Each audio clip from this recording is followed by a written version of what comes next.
도와주시옵소서. 예수님의 이름으로 간절히 기도드립니다. 아멘. 우리가 살펴보고 있는 이 야고보서 안에는 부에 대해서 가르침을 많이 전해주고 있습니다. 1장에서는 겸손하라고 가르치고 있고, 우리가 가진 것에 대한 겸손, 이게 중요하고요. 2장에서는 내가 가진 것을 기준으로 해서 사람들을 차별하지 말라는 그런 가르침을 주고 있습니다. 또 4장에 가서는 부의, 우리가 소유하고 있는 것에 대한 주권, 하나님의 주권을 강조하면서 주님의 뜻대로 우리가 부를 사용해야 된다, 이런 부분을 말씀을 가르치고 있습니다. 이제 우리가 살펴보는 이제 5장을 시작하면서 5장 1절의 말씀에는 들으라 부한 자들아, 이렇게 시작을 합니다. 이 들으라라고 하는 단어는 성경에서 굉장히 중요한 단어입니다. 보통 이 단어가 사용될 때는 선지자들이 하나님의 엄미하신 뜻을 전달하고 백성들을 위로하고 일깨울 때, 회개를 촉구할 때, 뭔가 중요한 말씀을 할 때 사용하는 단어입니다. 그런데 그 대상이 누구냐면 부한 자들아 했습니다. 부한 자들아. 뭔가 이 부한 자들을 향해서 주님이 아주 중요한 말씀을 하시겠다는 겁니다. 그 시작은 너에게 임할 고생으로 말미암아 물고 통곡하라, 이렇게 말씀을 합니다. 두 가지를 강조하는 겁니다. 하나님의 심판을 강조하고 있고 회개를 강조하고 있습니다. 오늘 우리는 현대 사회를 살아가면서 부와 결코 뗄래야 뗄 수 없는 밀접한 관계를 맺고 살아갑니다. 여러분 중에는 부자도 있을 수 있고 가난한 자도 있을 수 있습니다. 또 상대적으로 볼 때 부유해도 부자라고 생각하지 않을 수도 있고, 상대적으로 볼 때 가난하지만 나는 부자라고 생각하는 사람도 있을 것입니다. 오늘 성경이 저와 여러분에게 전하는 부에 대한 아주 중요한 세 가지 가르침을 함께 묵상하면서 은혜를 받고자 합니다. 첫 번째는 부가 행복을 보장하느냐입니다. 오늘 우리가 말씀에 들어가기 전에 요즘 유행하는 심리학을, 현대 심리학을 우리는 긍정 심리학이다, 이렇게 말을 합니다. 제가 상담학을 공부하면서 아주 참 많은 도움을 받았는데요. 소위 행복 과학이라고 하는 차원을 연구하는 이 긍정 심리학자들은 행복, 해피니스라고 하는 그 단어를 정의하기를 주관적 안녕감, 이제 번역을 하면 그렇습니다. 영어로는 이제 subjective well-being, 이렇게 말을 하죠. 주관적인 안녕감이라고 정의하면서 자신이 처한 상황을 어떻게 느끼느냐라는 차원에서의 주관적 안녕감을 행복이라고 정의하고 있습니다. 그러니까 내가 처해 있는 나의 삶의 처지를 보면서 내가 어떻게 느끼고 있느냐, 어떻게 생각하고 있느냐가 행복을 결정하는 것입니다. 그러나 현실적으로 보면 오늘날의 현대인들이 행복을 추구하는 데 있어서 가장 중요하게 여기는 기준이 뭡니까? 저는 여러분들이 동의하시겠지만 그게 재물이라고 생각합니다. 부. 그리고 이 부를 추구하는 방법 가운데 현대인들이 가장 많이 사용하는 방법이 축제입니다. 축제. 한자로 말씀드렸는데 재물을 쌓는 것입니다. 자, 그렇다면 여기에 대해서 오늘 성경이 무엇이라고 가르치는지를 한번 들여다보겠습니다. 2절, 3절.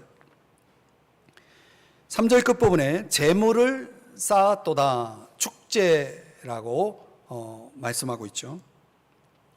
이 축제, 재물을 쌓았다라는 것이 오늘 이 2절, 3절 속에서 세 가지로 여기에 대해서 그 의미를 설명합니다.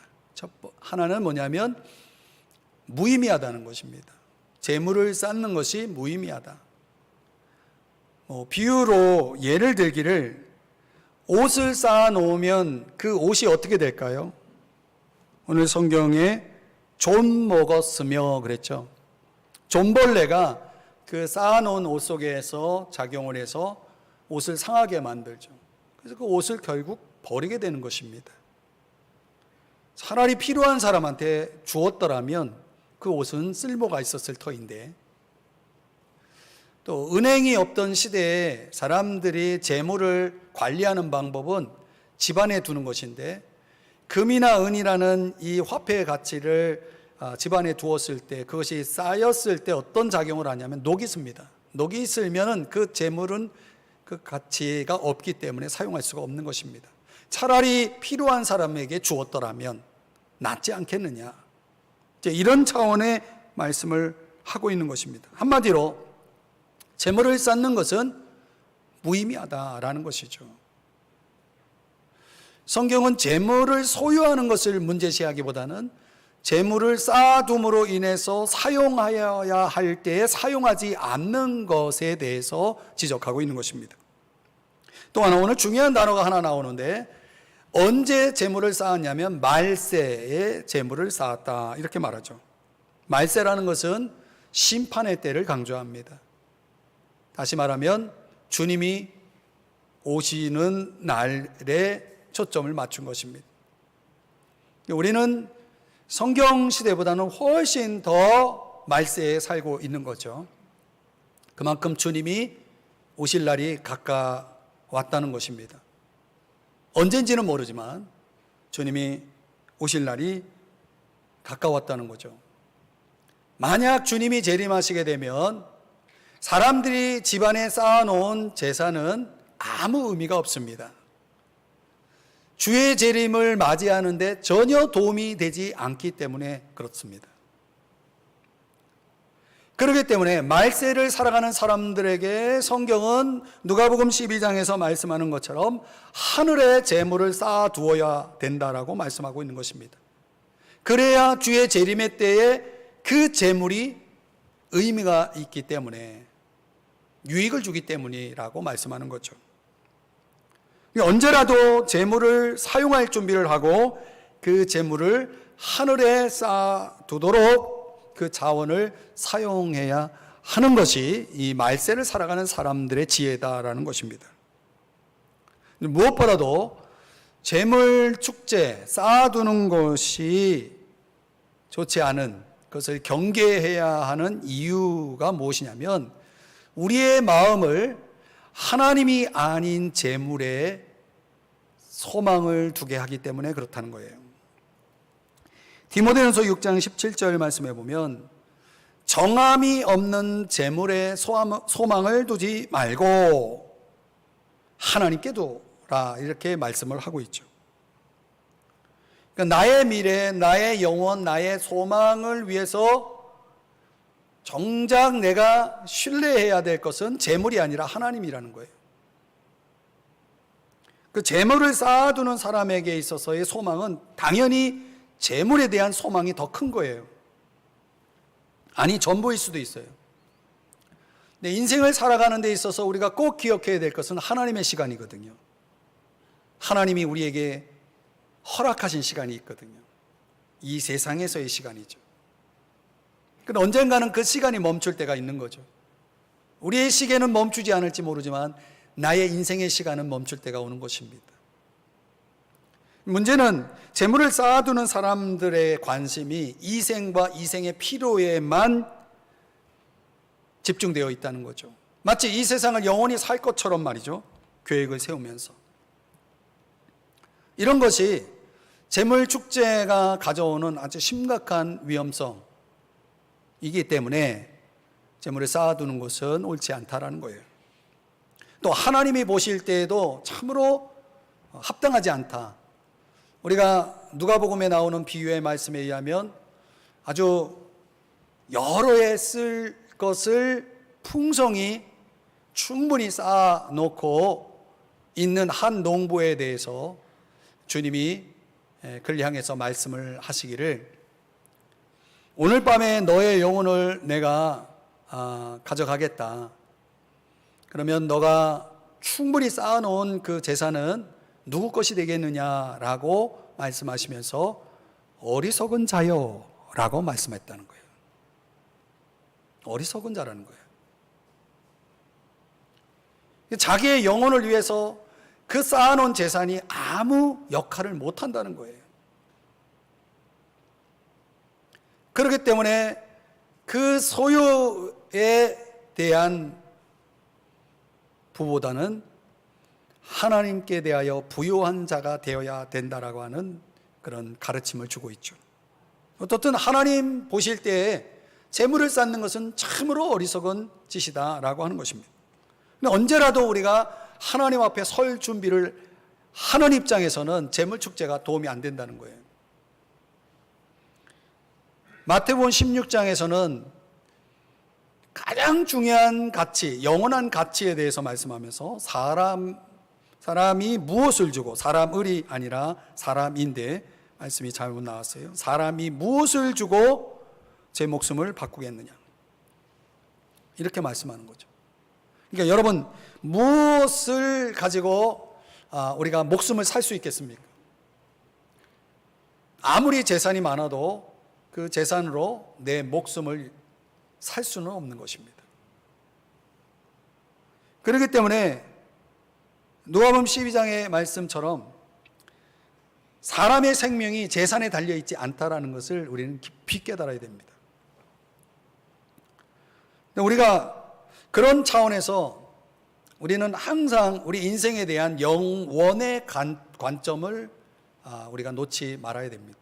모든 걸 영원의 관점으로 바라봐야 한다는 것입니다. 그런 차원에서 부는 우리의 행복을 보장하지 않습니다. 미국에서 가장 부유한 사람 100명을 뽑아가지고 행복 설문을 한 내용이 마틴 셀리그만, 에드 디너와 같은 긍정 심리학자들이 연구를 했어요. 그 행복 설문에 응답한 사람은 49명인데 그 49명 중에 미국에서 가장 부자입니다.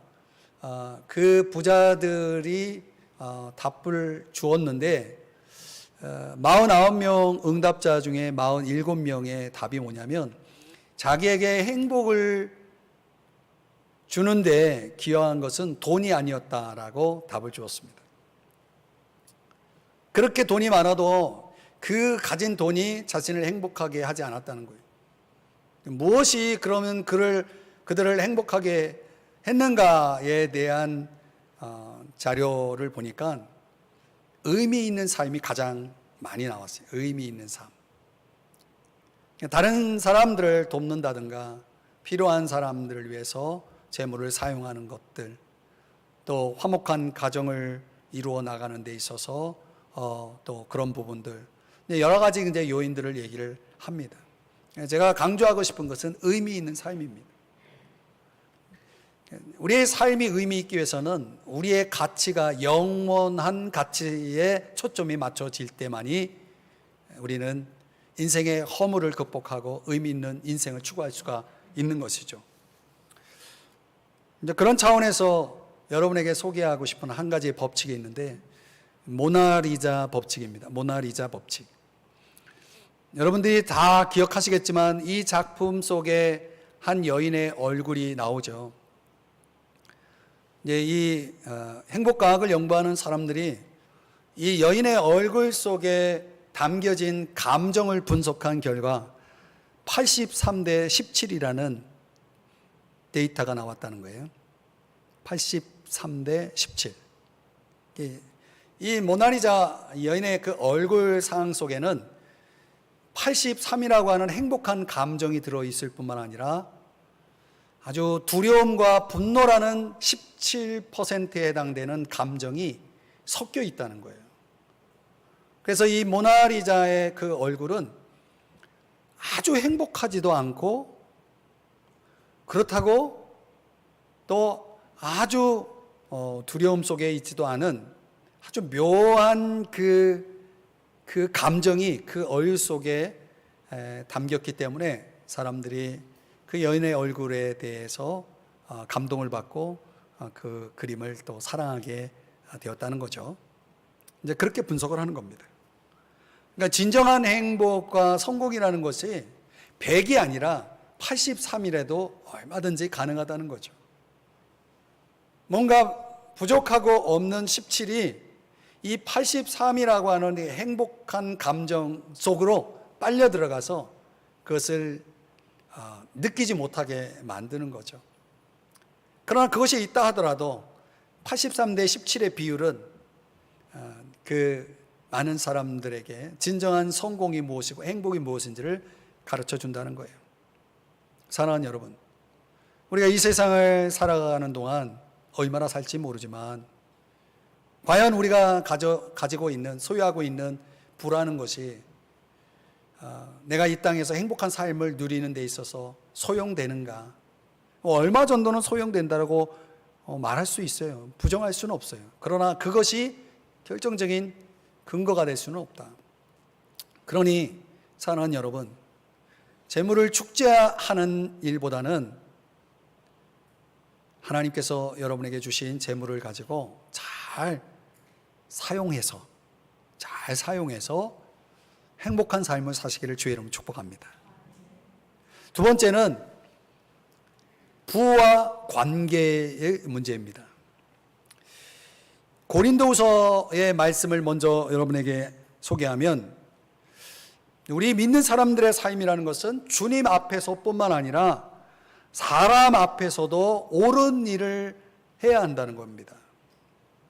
우리는 그냥 하나님만 믿는 사람이 아니라 사람들 속에서 살아가기 때문에 사람들 앞에서도 우리는 옳은 일을 추구해야 된다는 거예요. 재물의 문제도 마찬가지예요.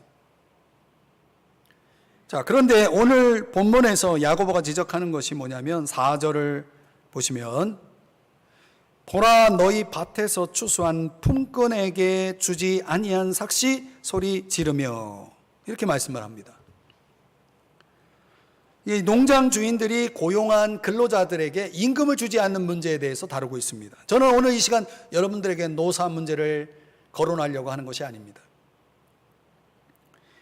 여기 품꾼에게 주지 아니한 삭시라고 하는 이 개념을 좀 생각해 보면, 품꾼은 어떤 사람들이냐면 가난한 사람들이고 하루하루 벌어서 가족들을 먹여 살리는 사람들입니다.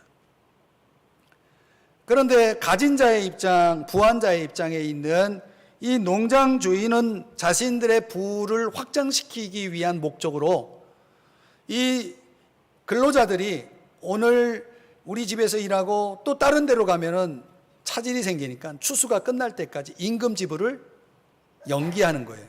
보류하는 거죠. 그러면서 때로는 협박하고 때로는 떼먹는 거예요. 모욕을 주고 힘들게 하고 그 임금을 가지고요. 저는 학창시절에 이런 언어들을 몇 사람을 경험했거든요. 어린 저의 눈에 피눈물이 나오게 한 사람들이 있었어요. 근데 그런 이 정말 못된 이 지주들이 있다는 것을 지금 본문 4절에서 소개하고 있는 것입니다. 6절의 말씀에 보면은 너희는 의인을 정죄하고 죽였으나 그랬어요. 여기서 말하는 의인은 가난한 의인들을 얘기하는 겁니다. 앞에서 임금 체불로 인해서 피해를 받고 있는 사람에 대한 이야기죠. 그러나 이미 가진 자들은 자기들의 어떤 허물을 인정할 수가 없기 때문에 이제 법정에 있는 사람들을 돈으로 사주해서 의인을 정죄하고 죽이기까지 했다는 거예요. 그러나 법적으로 대항할 수 없는, 대항하기 위해서는 돈이 없는 가난한 사람들은 그들을 대항할 수 없었다는 내용이 6절에 소개되는 것입니다. 그런데 이런 악에 대해서 4절의 말씀으로 다시 와보면 만군의 주께서 들으셨다라는 말씀을 합니다. 다시 말하면 하나님은 만군의 주이시다. 이것은 그분이 가지고 있는 모든 능력과 자원을 주권적으로 사용하시는 분이다. 어떻게, 어떤 상황에서 사용하느냐? 가난한 자들의 부르짖음을 들을 때, 고통의 소리를 들을 때, 그 고통의 원인이 되는 압제자들을 심판할 때 그걸 사용한다는 거예요. 그래, 하나님의 절대적인 명령이 뭐냐면 신명기 24장에 말씀하기를 가난한 품꾼이 있다면 학대하지 말라는 거예요. 그리고 그 품삯을 해가 지기 전에 지불하라는 거죠. 왜냐하면 가난했기 때문에 그게 당장 필요한 돈이기 때문에 그걸 미루지 말라는 거예요. 임금을 정하는 위치에 있는 사람들이 해야 할 역할이 이런 거죠. 임금을 받고 살아가는 사람들의 형편을 제대로 돌아보는 일이 중요하다는 거예요.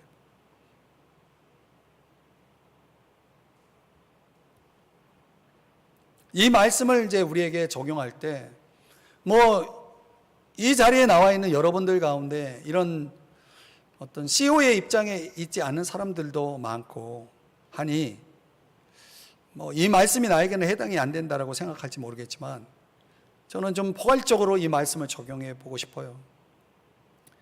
물질로 인해서 사람을 대하는 데 있어서 정말 저와 여러분이 주의해야 될 것이 뭐냐면, 물질로 인해서 사람들에게 상처를 주거나 피해를 주어서는 안 된다는 거예요.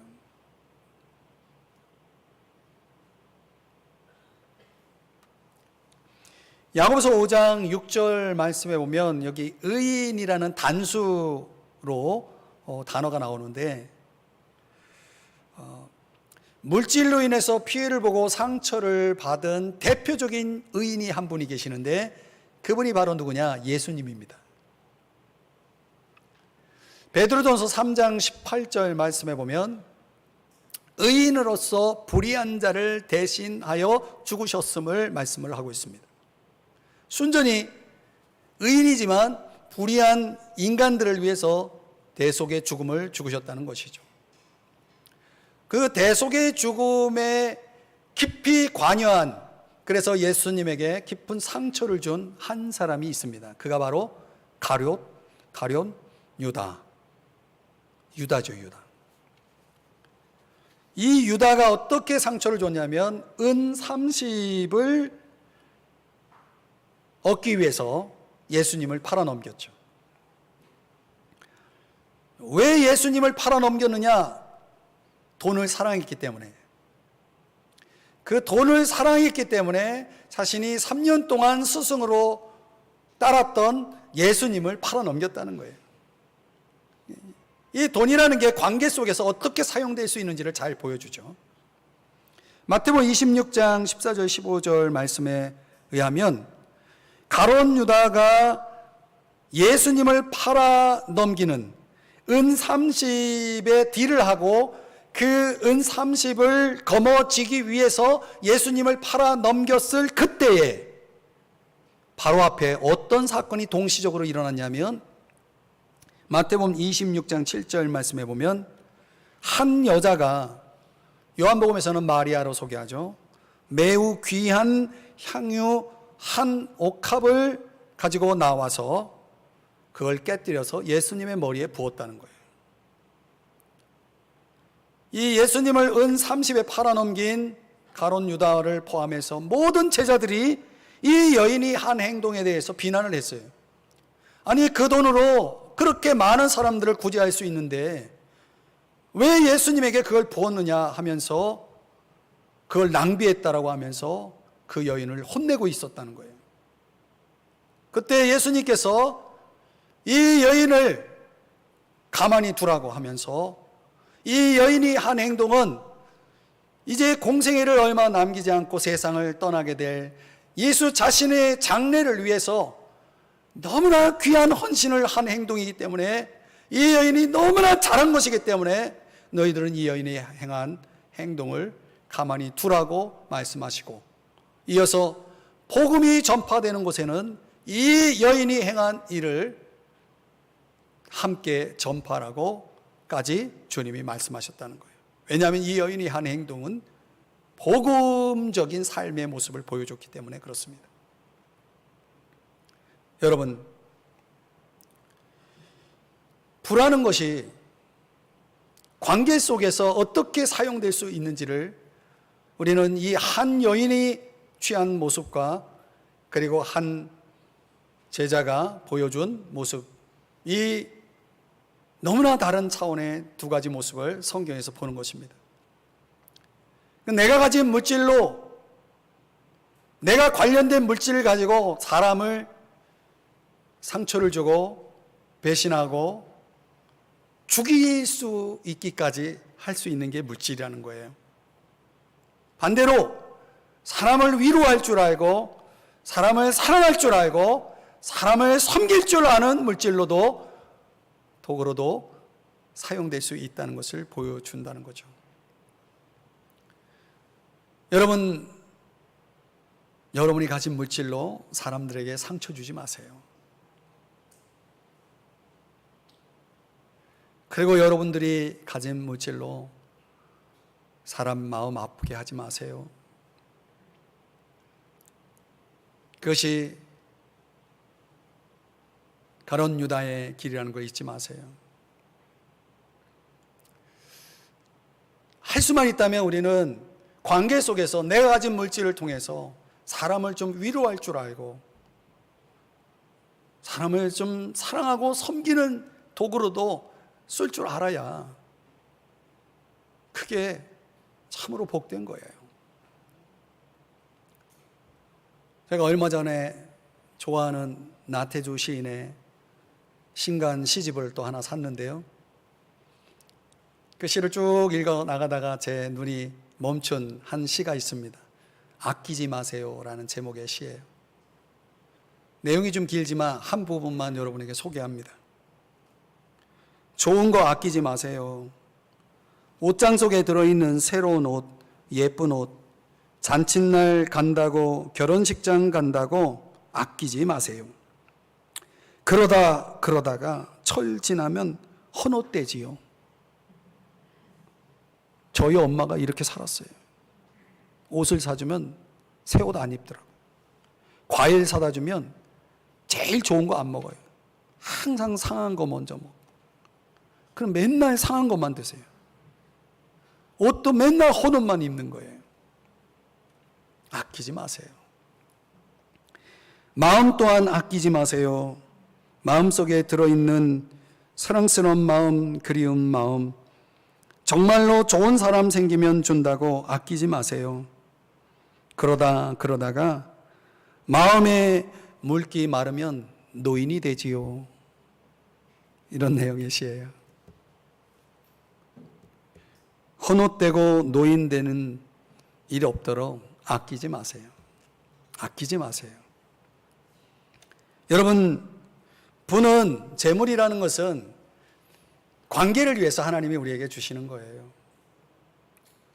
그 관계 속에서 상처 주고 사람 죽이는 일에 그 물질 사용하지 말고, 위로하고 사랑하고 섬기는 일에 그 물질 쓸 줄 아는 지혜로운 자가 되시기를 주의 이름으로 축복합니다.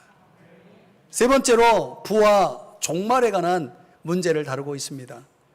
오늘 본문 5절의 말씀을 한번 다 같이 읽어보겠습니다. 시작. 너희가 땅에서 사치하고 방종하여 살육의 날에 너희 마음을 살찌게 하였도다. 지금 이 부를, 자신이 가지고 있는 부를 현재적으로 어떻게 사용하는지를 보여주고 있는 건데, 어떤 사람은 땅에서 사치하고 방종하여 라고 말하고 있습니다. 그러니까 순전히 물질을 자기 자신의 피로만을 위해서 쓰는 거죠. 이런 사람들이 가득했던 도시가 소돔이었습니다. 그래서 에스겔서 16장 49절에 보면은 먹을 것이 많고 아무 걱정 없이 태평세월을 누리는 소돔 사람들의 죄를 지적하면서 이것을 요약하면은 이들은 자기가 하고 싶은 대로 다 하고 사는 삶을 살았다는 거예요. 이렇게 살았던 신약의 한 사람을 또 소개하면 부자와 나사로 이야기에 등장하는 부자의 이야기입니다. 누가복음 16장 19절에 보면 날마다 자기를 위해 호화로운 파티를 즐기면서 살았다. 여러분, 이렇게 즐기면서 인생을 살아가는 것이 뭐가 잘못이라고 이야기하느냐? 잘못 아니에요. 그러나 이 사람의 심각한 문제는 이 세상에서의 삶이 전부라고 살아가는 것이 문제라는 거죠. 그가 하늘나라에 반드시 들어가야 한다는 생각이나 지옥에는 절대 가서는 안 된다는 생각을 아예 하지 않고 오직 땅에서 사는 문제에만 온통 그 생각이 가득 전부로 채워져 있었다는 것이 문제인 거죠. 이런 부자의 모습이, 소돔 도시를 살았던 사람들의 모습이 오늘날 현대 도시 속에 얼마나 많이 있는지 아십니까? 어느 책에 보니까 미국 문화에 대해서 진단하는 아주 심각한 내용의 글이 있더라고요. 거기에 보면 미국이라는 나라가 얼마나 부유합니까? 세계 최대 강국 아닙니까? 미국 사람들의 문화에 대해서 이렇게 말하더라고요. 미국 사람들의 문화는 레저 중심의 문화다. 레저를 추구하는 문화다. 그래서 그 사람들의 의식 속에는 놀기 위해서 산다는 의식이 지배적이라는 거예요. 그리고 게임을 숭배하고, 그래서 레저라고 하는 이 문화를 즐기기 위해서 그들이 쏟아내는 그 투자가 어마어마하다는 거예요. 그 레저 산업의 그야말로 그 내용이 미국 문화를 거의 지배하고 있다라고 이제 보면 됩니다. 우리나라도 이런 문화가 상당히 많이 들어와 있는 것 같아요. 이 레저 산업의 이 경제가 얼마나 활발하게 이루어지는지를 알 수 있는 것은 길을 가다 보면 레저와 관련된 이 상호의 이런 가게들이 스토어가 되게 많아졌다는 거예요. 오늘도 제가 7시 반에 집에서 나왔는데 저랑 같이 아파트에 살고 있는, 같은 동에 살고 있는, 같이 탔어요. 근데 가족이 3분이던데 어디 레저 가는 것 같더라고요. 잔뜩 짐을 싸고 복장은 완전히 당장이라도 물속에 들어갈 것처럼 옷을 입고 가더라고요. 제가 그 가정을 위해서 세게 기도를 하고 교회로 왔는데, 그렇죠. 우리가 레저라는 건, 인생을 즐긴다는 것은 결코 죄악은 아닙니다. 그러나 그런 레저 문화를 추구하기 위해서, 그런 트렌드를 따라가기 위해서 얼마나 많은 사람들의 신앙이 무너지고 있고 하나님을 멀리하고 있는가의 문제로, 영적인 신앙적인 문제로 접근하면 상당히 심각한 거죠. 그렇게까지 레저가 중요한가? 오늘 1년에 한두 번 휴가를 위해서 여러분 계획하고 있는 분들을 위해서 제가 양심을 좀 자유케 하기 위해서 제가 얘기하는 겁니다. 1년에 한두 번은 그게 가능할 수 있겠어요. 휴가차 주의를 끼지 않으면 안 되는 그런 상황이 되니까 그렇게 하는 건 상관이 없어요. 상관이 없다는 건 제 생각이고, 또 그러나 어떻든 간에 이게 일상이 되듯이 수시로 레저가 하루에 하루가 아니라 1년에 진짜 그냥 삶이 되다시피 이렇게 하는 경우는 문제가 있는 거죠. 여러분 들어보세요. 이 부를 즐기는 결말이 무엇인지를 한번 성경은 이렇게 설명하고 있습니다. 5장 5절을 다시 보시면, 살육의 날에 너희 마음을 살찌게 하였도다. 여러분 잘 들으세요. 이 살육의 날이라는 것은 무슨 뜻이냐면 가축들이 도살되는 날이에요. 과학자들이요 아주 머리를 많이 써가지고 가축들이 도살장으로 그 이어지는 활송장치로 이렇게 걸어갈 때 그 가축들이 행복해 하도록 하기 위해서 이 감지장치를 단다는 거예요. 그러니까 자기가 지금 죽음을 향해서 가고 있다는 걸 생각하지 않고 평안하게 느끼게 하기 위해서 감지장치라는 걸 단다는 거예요. 그 장치의 끝에 자기의 운명이 어떻게 결정되어지는지를 모르고 말이죠. 그 살육의 날을 지금 오늘 성경이 말하고 있는 것입니다. 그 살육의 날에 마음을 살찐다는 건 뭐냐면 열심히 먹는다는 거예요. 자기가 죽는 날인지도 모르고 열심히 먹는 거예요. 이거는요 하나님의 심판에 대해서 아주 엄히 경고하고 있는 것입니다. 하나님의 심판의 날이 가까이 다가옴에도 불구하고 아무 의식 없이 자신들의 재물로 배를 채우고만 있는 증상을 보이고 있는 사람들을 향해서 이 5절이 경고하고 있는 것입니다. 실제로 야고보서가 45년에서 50년경에 기록되었어요. 정확하게는 말할 수 없지만 그때 기록되고 나서 약 20년이 지난 후에 로마 디도에 의해서 팔레스틴이 정복을 당합니다.